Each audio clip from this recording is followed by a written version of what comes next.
Olá, tudo bem? Estou aqui, professor Alexandre Sampaio, para tratar sobre um tema interessante, né? Um julgado interessante do Superior Tribunal de Justiça, STJ, da terceira turma de relatoria da ministra Nancy Andrighi. É o recurso especial 1.802.170, oriundo de São Paulo, né? É interessante porque essa decisão ela foi por unanimidade, né?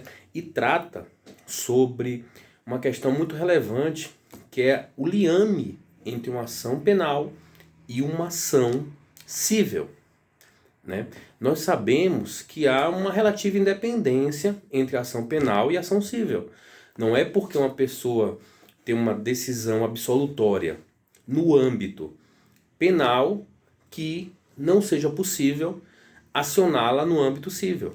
Né? Existe uma relativa independência, salvo se no âmbito penal ficar caracterizado que aquela pessoa ela não é a autora ou que o fato não aconteceu. Então observe que mesmo na ação penal, essa ligação ela remete a alguns dos requisitos para a responsabilidade civil, qual seja o dano e o nexo causal. Se eu digo na esfera penal, aprecio a matéria e digo que o fato não ocorreu, eu estou dizendo não houve dano, né? Pressuposto para eventual responsabilização civil. E se no âmbito penal ele diz que aquela pessoa, aquele suposto criminoso, ele não é o autor do fato, né? O fato típico, então eu também não posso responsabilizar, não há nexo causal entre aquela pessoa e eventual dano que a pessoa sofreu. Então há uma relativa independência.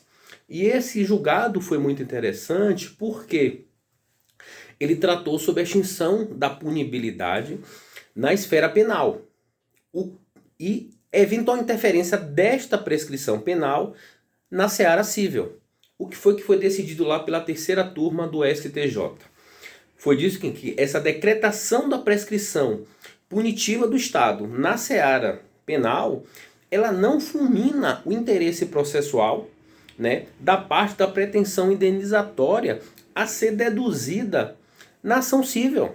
Então, observe, ó, ainda que o Estado ele tenha sido inerte, né, por N motivos, para penalizar eventual criminoso e aquela pretensão punitiva foi fulminada pela prescrição, isso não interfere, não atrapalha o interesse processual de eventual vítima de buscar uma indenização na seara civil, né? Isso é muito interessante, né? Porque essa ação civil ex delito, né? Que o nome, a nomenclatura desse tipo de ação, houve um delito e a parte vai para a via civil para eventual indenização.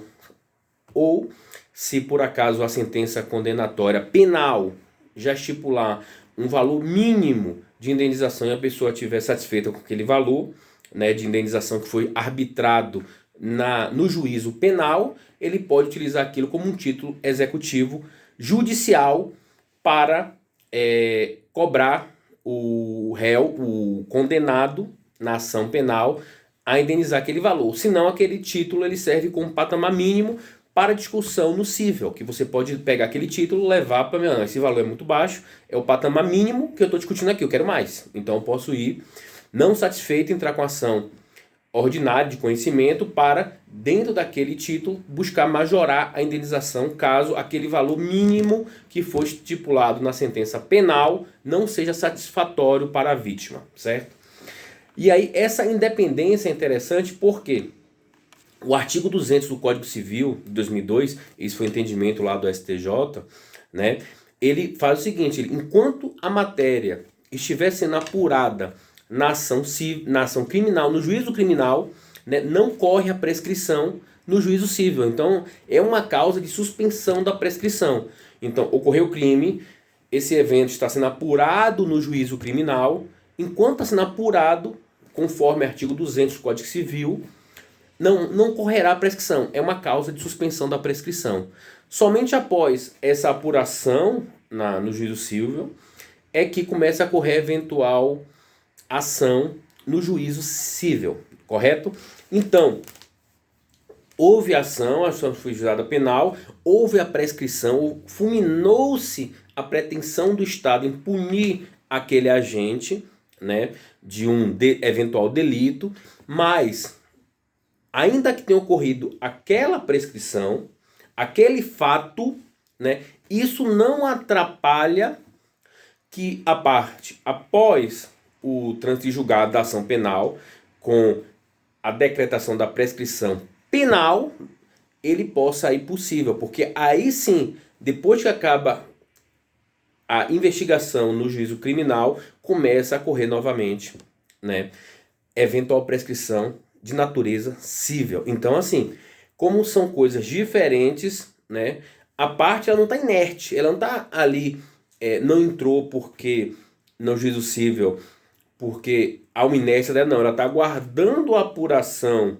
no juízo penal, conforme faculta o artigo 200, faculta por quê? A parte, ela pode chegar, se for o caso, entrar logo em seguida com a ação civil. Enquanto estiver tramitando a ação penal, ela pode entrar no juízo civil para discutir a eventual indenização, né? Aí o juiz civil, se for o caso, ele suspende por um período enquanto está discutindo no juízo penal. Mas ela pode aguardar a decisão penal, até porque se disser que não houve o dano, ou se disser que aquele não é o autor, né, se o fato típico não ocorreu, ou aquela pessoa não é o autor, a ação civil ficaria comprometida. Então, por isso, essa é a lógica jurídica por trás do artigo 200 do Código Civil. É evitar uma ação desnecessária. Então, primeiro se apura de fato quem é o autor, quem é o que ocorreu, o fato, observe, é o fato, dano, quem é o autor, o nexo causal e eventual culpa. Então, assim, você pega os 3 pilares que tratam sobre a responsabilidade civil no juízo criminal, para depois você discutir no juízo civil eventual quantum, qual o valor, qual o tamanho do dano. Aí você já vai possível para discutir o dano, correto? Então essa decisão foi muito interessante lá do STJ, né, oriunda de São Paulo. O recurso especial, vou repetir, é o 1.802.170. Foi publicado no Diário de Justiça, né, eletrônico, dia 26 de fevereiro de 2020. Então essa decisão é importante, ela é importante para o trabalho do judicial, né, jurisdicional, seja do advogado, dos membros do MP, dos membros do Poder Judiciário, né, e também para os estudantes, para concurseiros. Então é uma decisão que pode muito bem cair em qualquer prova de concurso público e também no dia a dia, para que o advogado e outros agentes, né, que auxiliem ou que atuem na prestação jurisdicional, elas possam agir dentro da jurisprudência de um tribunal superior relevante, que é o STJ. Ok? Obrigado pela atenção, espero que tenham gostado e bom estudo a todos, bom trabalho. Abraço, tchau, tchau.